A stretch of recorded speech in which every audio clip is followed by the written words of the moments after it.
Okay, hello and welcome everybody. Thank you for joining live and also for watching on demand and for people listening in audio. I haven't done a live show for a while. I was just telling my studio guests, so bear with me if I'm a bit rusty. Do my best. It is Thursday afternoon, 1 p.m. for those that are watching live. Another special episode of the Dan Assel Show, sponsored by TF Connect. As always, just want to start off thanking my community patrons, Smart Digital, Tarsus Group, Easy Fares, CISO, and 19 Group. And that is a good segue into introducing today's special guest. Come again, Peter Jones, CEO of the 19 Group. How are you today? Are we definitely live? We're now definitely live. I've got to, it's given us a chance. So my mum has been going backwards and forwards on WhatsApp. She says, I'm looking on Sky and I can't find the channel. One day. I mean, you must have been on Sky before, no? No, not yet. Not yet. It's, right. Well, bless her. You can tell her to go to danassor.com afterwards. So thank you very much. I'm really, really well. For those that didn't hear my intro, I'm here with Peter. Peter was my 8th guest pretty much this time last year, or November 2020.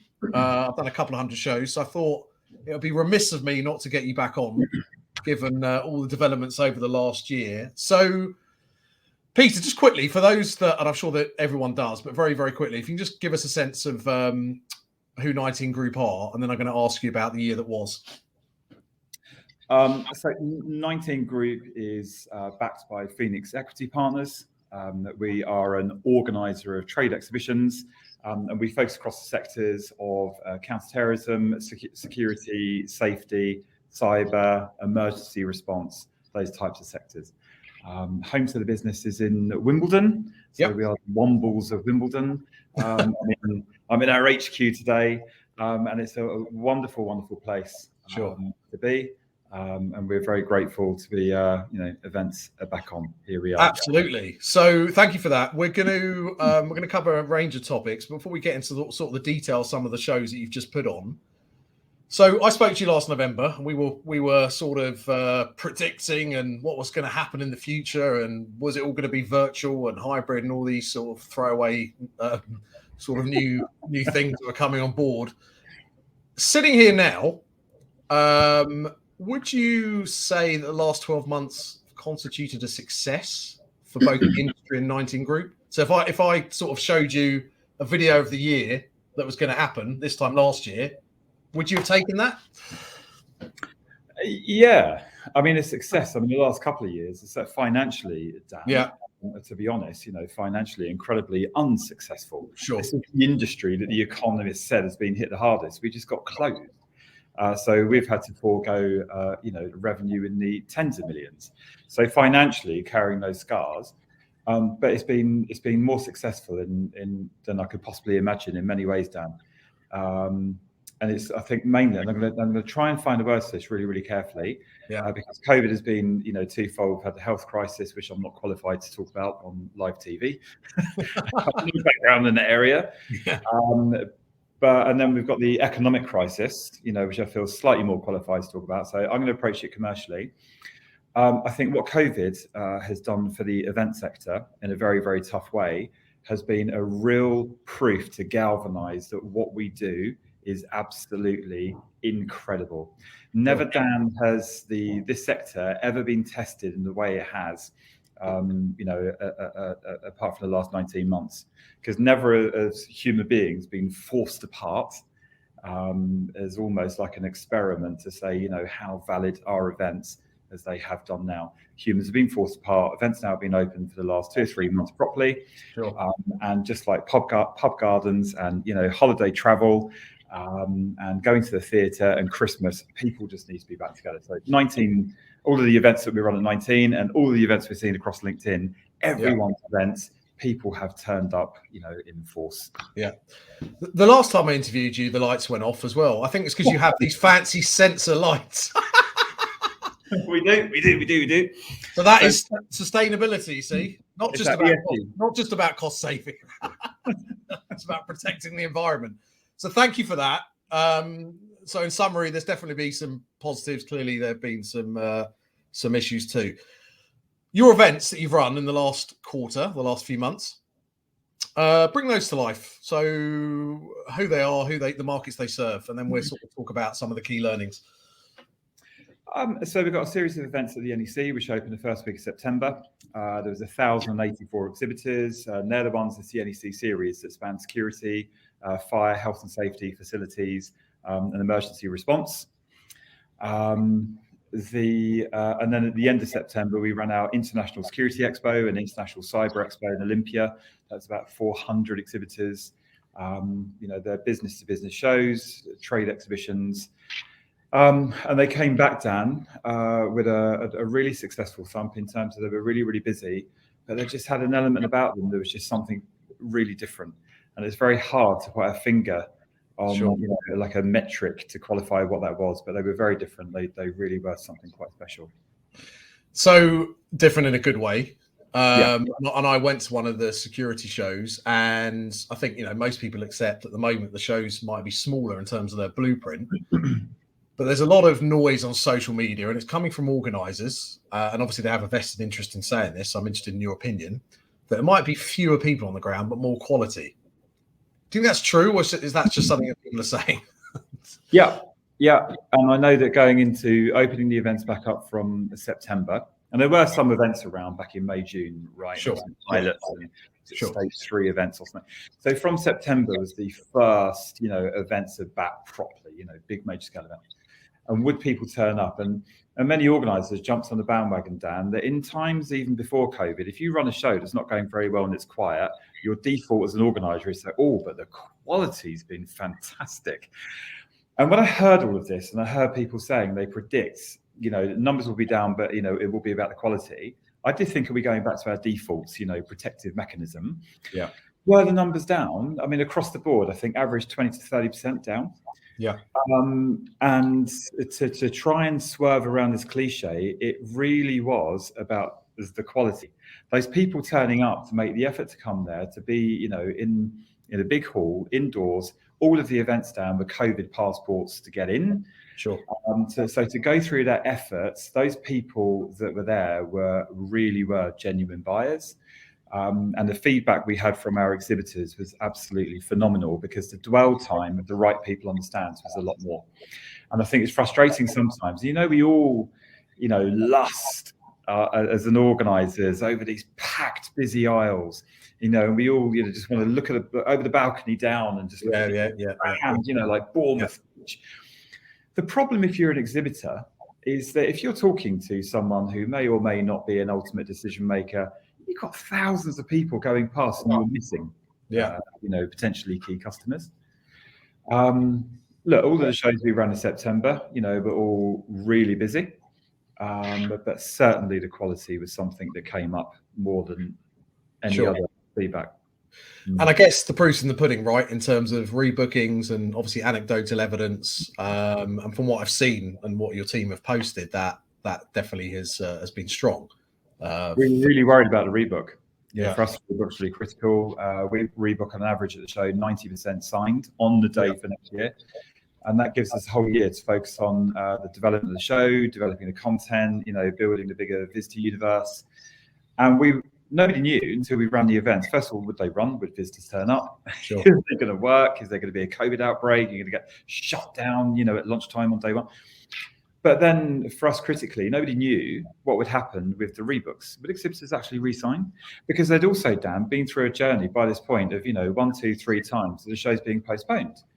And, if you're postponed, well, we're just going to have to roll the show on. At 19, we didn't refund. We rolled everyone on. Sure. And would exhibitors on the day be prepared to sign for an event 12 months in advance, knowing what they know now? Yeah. And they did. We were still doing the same re-signs that we've been doing 2, 3, 5, 20 years ago. And did you have to, out of interest, did you have different clauses in? No. So it was exactly the same as previous. You didn't have to guarantee anything else to get them to commit. Nothing at all. No. Dan, literally, as I'm saying this, I've got goosebumps because for something that I've spent 25 years of my life invested in, when we spoke last time, a year ago, before we were all vaccinated, There was always that question mark: is this all actually falling apart? And for it to come back and it to be validated by all of those exhibitors that, regardless of what they know, they're just signed for next year. Did they want any adjustments on terms? Not one damn. Right, amazing. We've signed over 1,000 exhibitors in the last 2 months. Not one exhibitor, hand on heart, has said to any of our salespeople on the stand, "Well, I want to see the payment terms, the deposit, the commitment." Okay, well that's all. I guess that's all the proof that you need as an organizer to suggest you're going in the right direction. Yeah. You're very happy to talk about things that don't work. Yeah. Possibly failures in inverted commas. What do you think didn't work in the shows that you put on? Maybe did you try too hard in a certain area to change something that you thought was needed? Anything that springs to mind that you think, actually, we tried that, possibly didn't need to, we won't do it again? I mean, I'll take that from what hasn't worked in the shows we put on, and also what doesn't work at 19. Sure. I'm happy to talk about failures, Dan. I'm aware I'm on live TV. Our investors are probably watching, so I've probably got 18 minutes. Got a few people watching, yeah.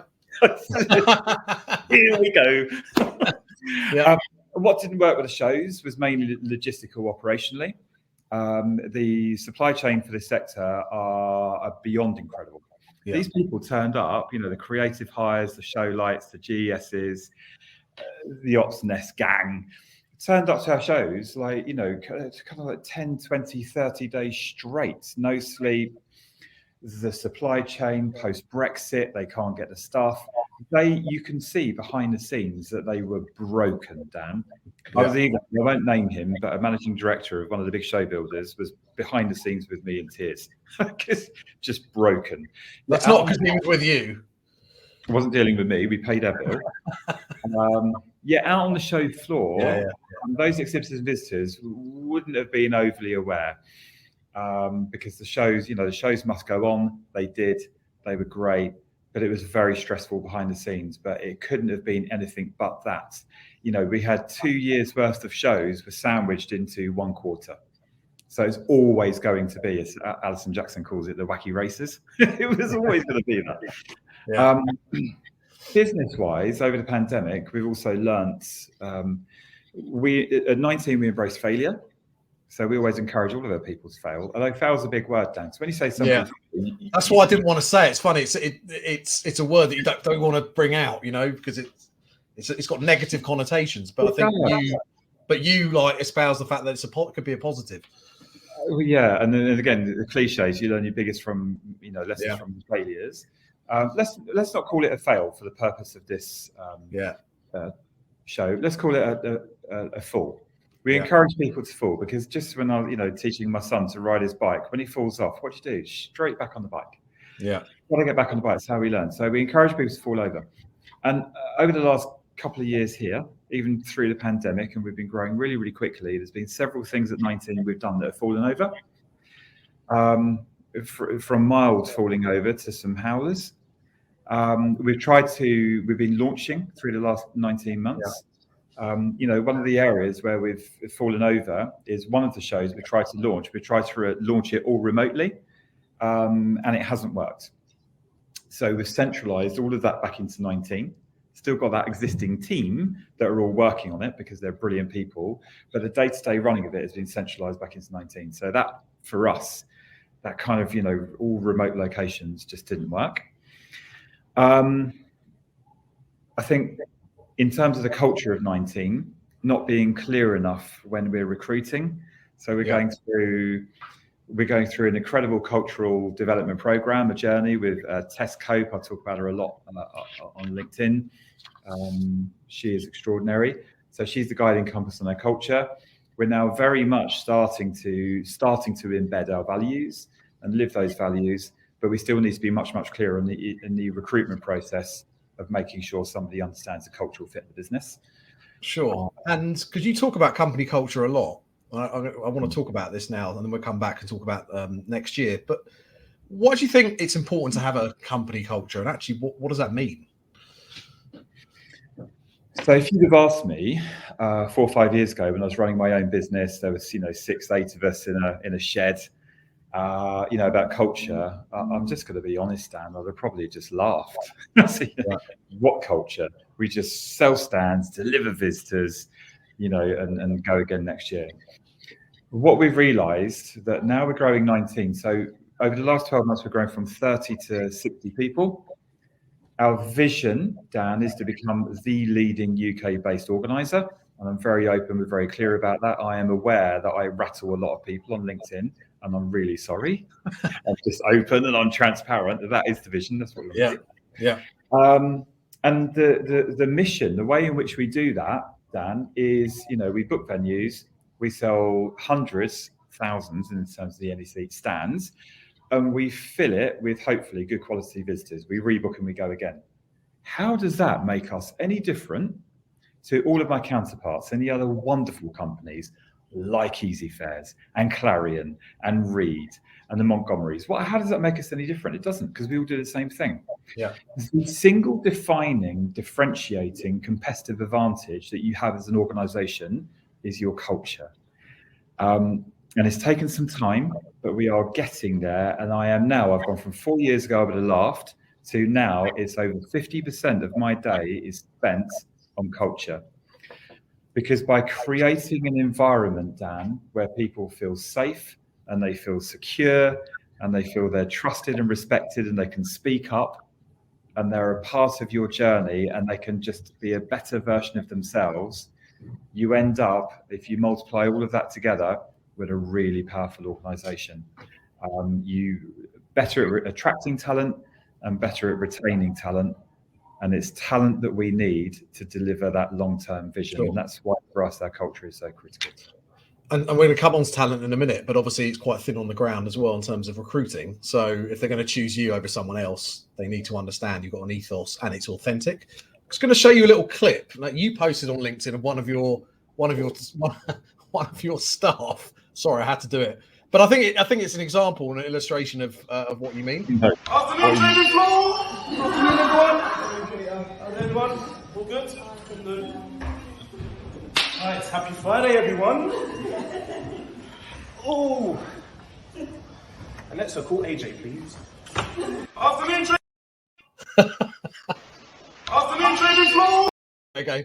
Well, I think that's an interesting example that it happened in Warface, and you posted up, or I think Alison did, or somebody. I think actually you did, but you embraced it, right? So, and people feel able to do, to send up the chief exec in that way.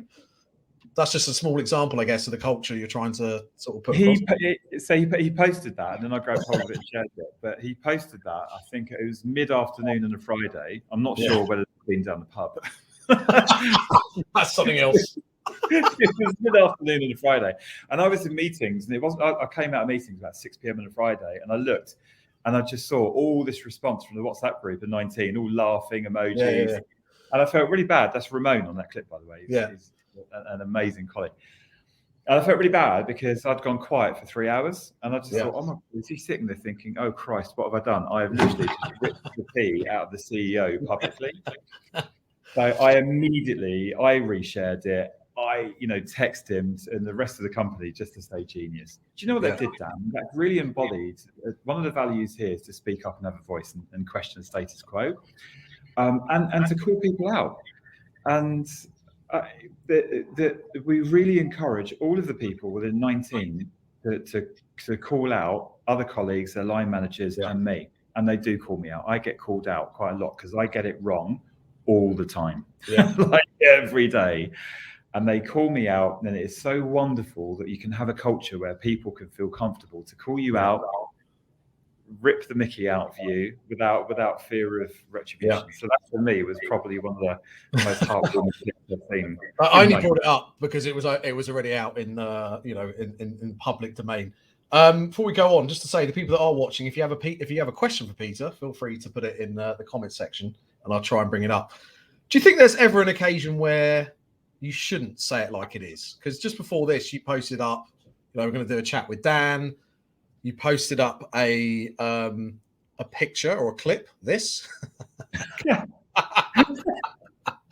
So, you're quite happy to share your personal details, where you've come from and what drives you and that sort of thing. Do you encourage everyone to do it, or do you think there's a line? Do you think, you shouldn't say certain things on occasions? Because you can't be completely, you can't tell everything to everybody at all times, can you? No, I mean, look, we just really embrace an open and transparency here. So we should be transparent about our plan, about our numbers. People know what's at the Pepsi house, their targets over the next 2 or 3 years, and we show all of that. But I mean, will I go out today and, I don't know, show them all my personal medical records? Probably not.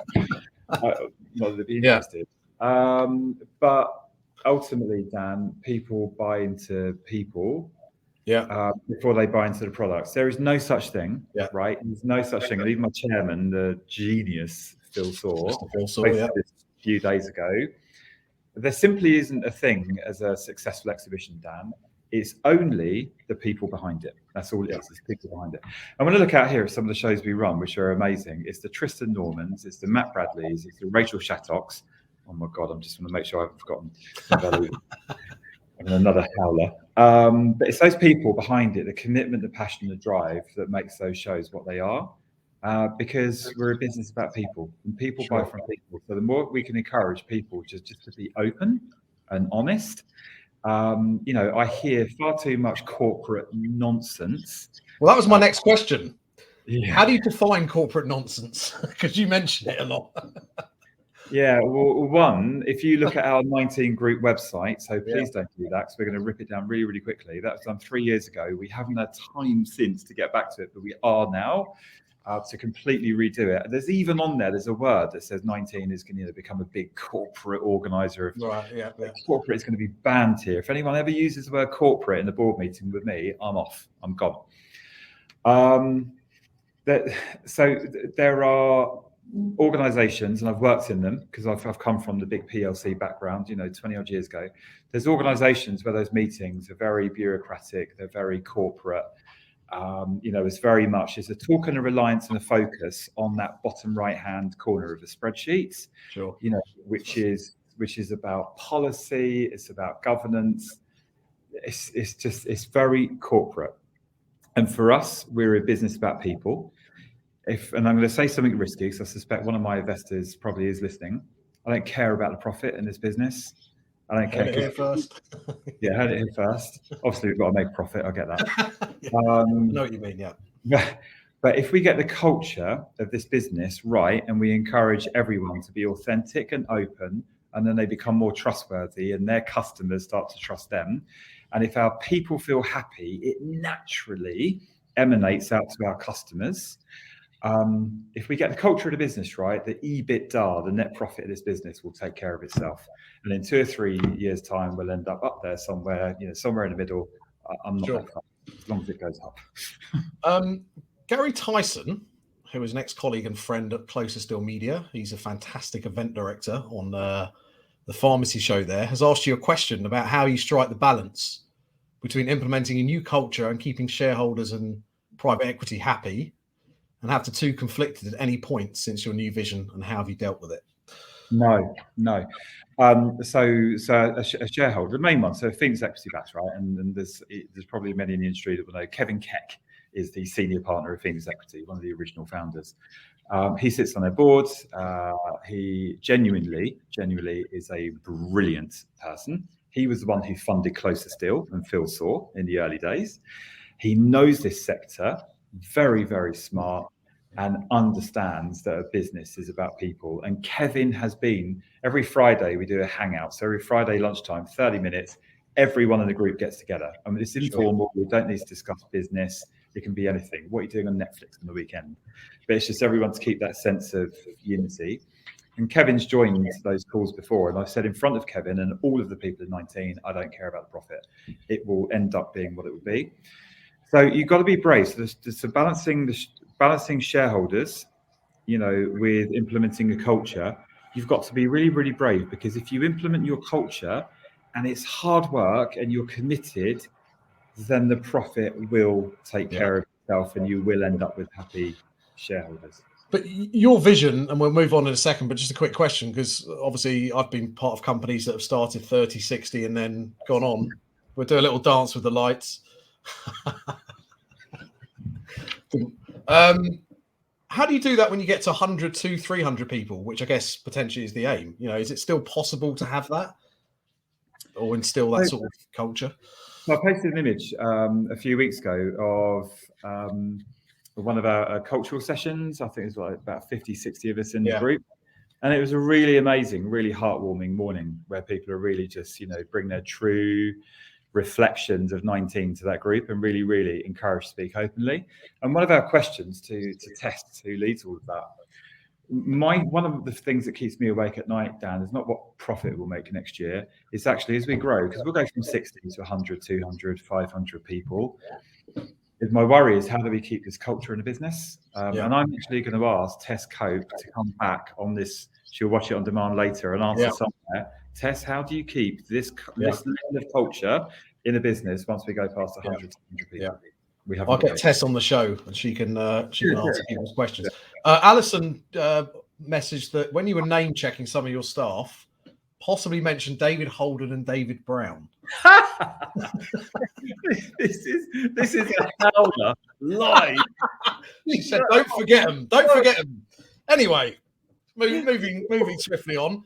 The type David of talent, and David Brown, Emergency Services Show, are absolutely incredible, amazing people. We love you. It's the best acquisition we've ever done. It's the Hall of Fame life.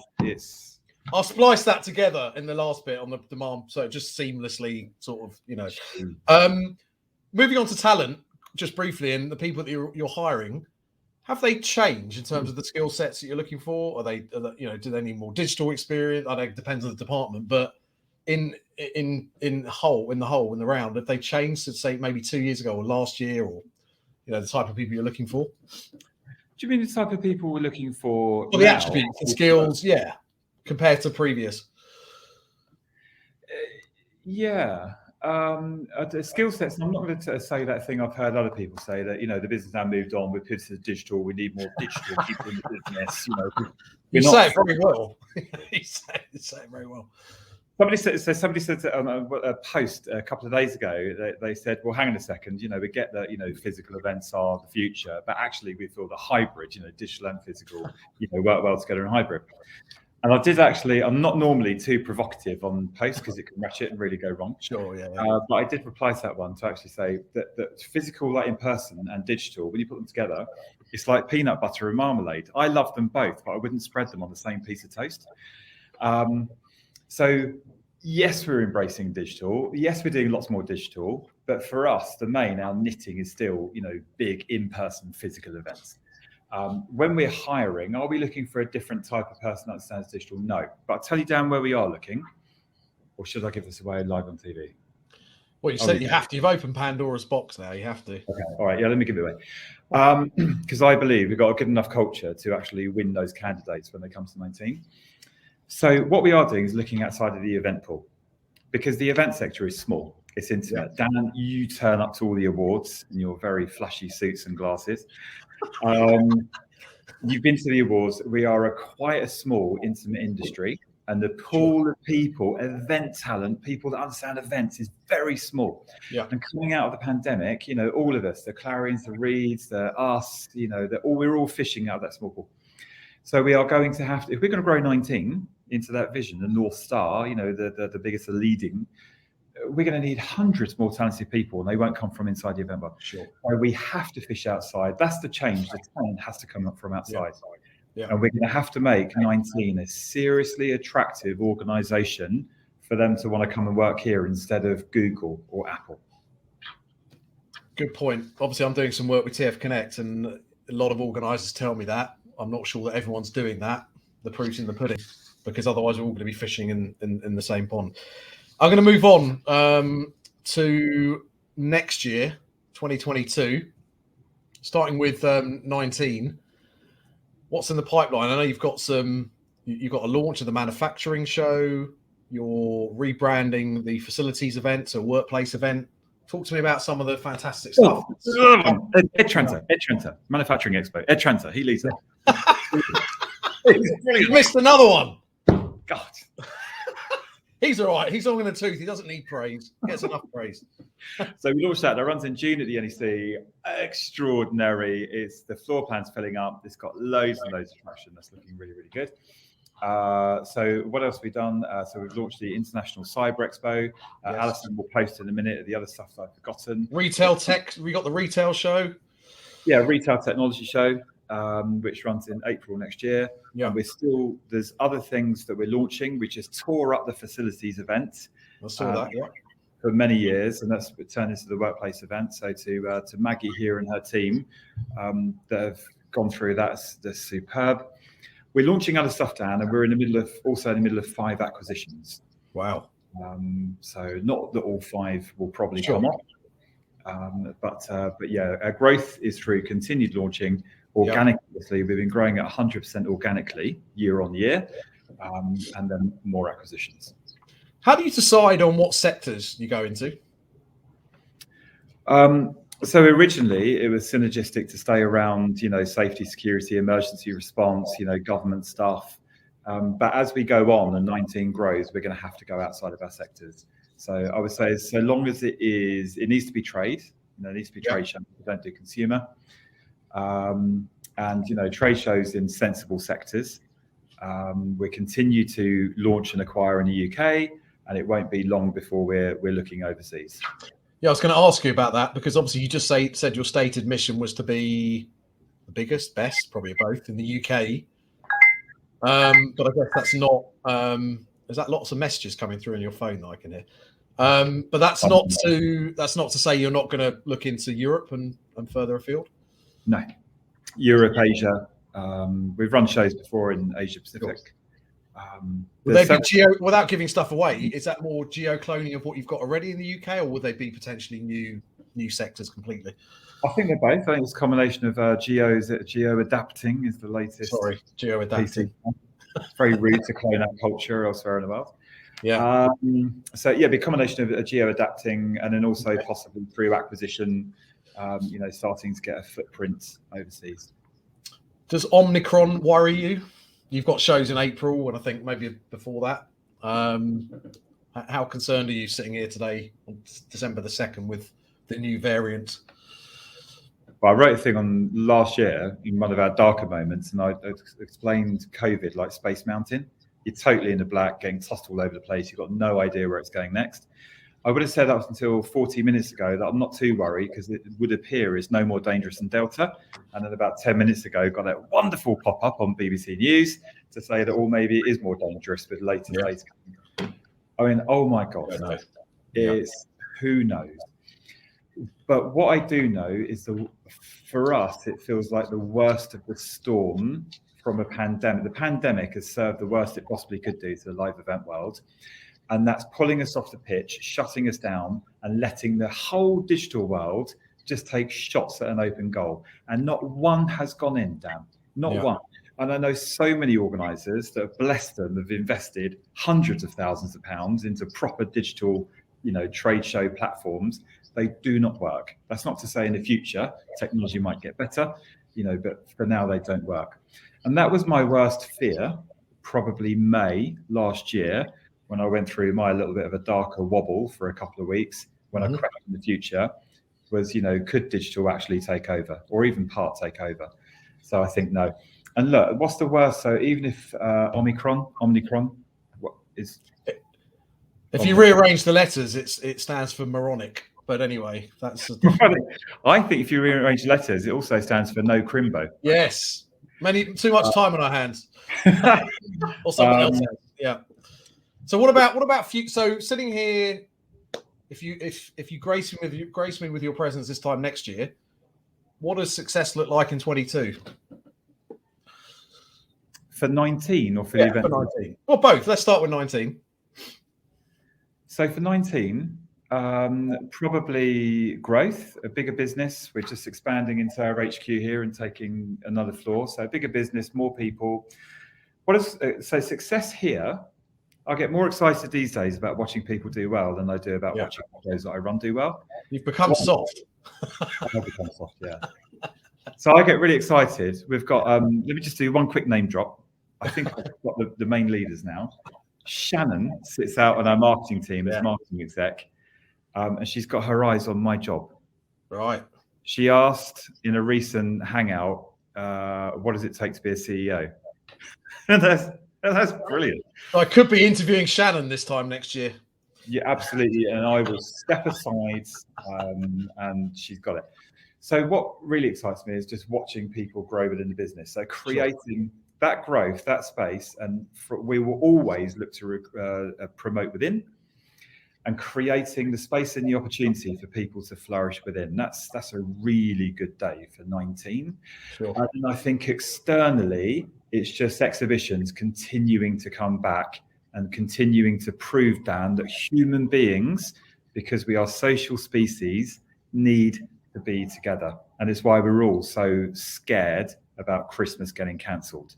Yeah. You know, we need to be together. And that's what COVID did for the live event world. It proved it works. And final question, what does Christmas look like in the Jones household? Well, hopefully not like the last one. My daughter, Tabby, sat down at the beginning of dinner. There were 4 of us, obviously no friends, no family, and burst into tears and said, "This is the worst Christmas ever," and ran off. Oh, dear. So hopefully not that. She was only saying what was all on her minds, right? This Christmas in Jones' household, a bit like one of our exhibitions, you know, lots of people together, you know, quality visitors, buying intent. Peter Jones, it's always a pleasure. Thank you for the extended time. We had quite a few people watching. I'm sure more will watch on demand. So thank you to everyone that watched.